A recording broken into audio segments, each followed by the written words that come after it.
कितना मार सकते हैं मारो, लेकिन तुम्हारा जीना हराम कर देंगे। तुम जो ही आंखें खोलोगे तुम्हारे को हम ही नजर आएंगे और हम गुलाब का फूल कहकर कहेंगे अंग्रेजों भारत छोड़ो। अंग्रेज थोड़े दिन तक तो नाटक समझते थे, लेकिन भाई थोड़े दिन बाद वो पागल जैसे होने लग गए।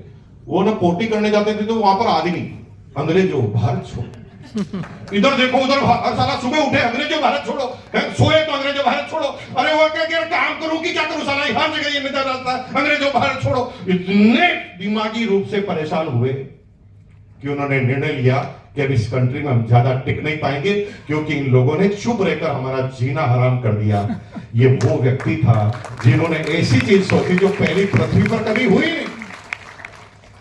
अब आपको याद क्यों नहीं रखा जाएगा, क्योंकि आप ना अपने दादाजी के नक्शे कदम पे। दादाजी ने कहा कि भाई पहले तो पढ़ाई लिखाई करो, फिर पढ़ाई लिखाई करके नौकरी करो, नौकरी करने के बाद पैसा कमाओ, फिर पैसा देकर तुम्हारी शादी हो जाएगी, शादी होने के बाद बच्चे होंगे, बच्चों की पढ़ाई कराओ, फिर बच्चों की शादी करो और बच्चों की फिर पोते पालो, और फिर जब बूढ़े हो जाओ तो घर के चौकीदार बन जाओ, और फिर जो पोते हैं वो आपके गोद में डाल दिए जाएंगे और आपको आपके बच्चे कहेंगे पिताजी घर का ध्यान रखना। और ऐसे करते करते तुम मर जाओगे। फिर एक पीढ़ी तक तुम्हारा नाम याद रहेगा, दूसरी में थोड़ा थोड़ा याद रहेगा, तीसरी में गायब होना चालू हो जाएगा, चौथे में साफ।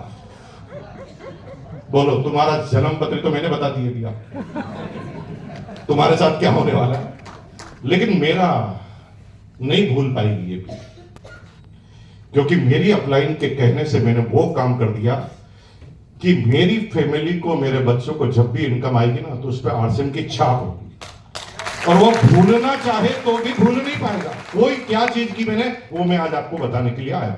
तैयार हैं आप लोग? यस। कितने लोग जिंदा हैं अभी तक? वो भाई साहब चेक कर रहे हैं जिंदा भी हो। अरे जिंदा है तो हाथ खड़ा करो ना यार भाई। जिंदा में भी चेक कर रहे हैं, मैं जिंदा हूं। मैंने कोई भारी प्रश्न पूछा, मरा हुआ थोड़ी पूछा, जिंदा पूछा। कितने जिंदा? हाथ खड़ा करो, दोनों हाथ खड़ा करो और बोलो ये। जिंदा आदमी की तरह रिएक्ट करो, है ना। जिंदा आदमी मुस्कुरा सकता है, भैंस मुस्कुराती नहीं है क्योंकि वो इंसान नहीं है। हम इंसान हैं और इंसान आदमी मुस्कुरा सकता है, राइट। तो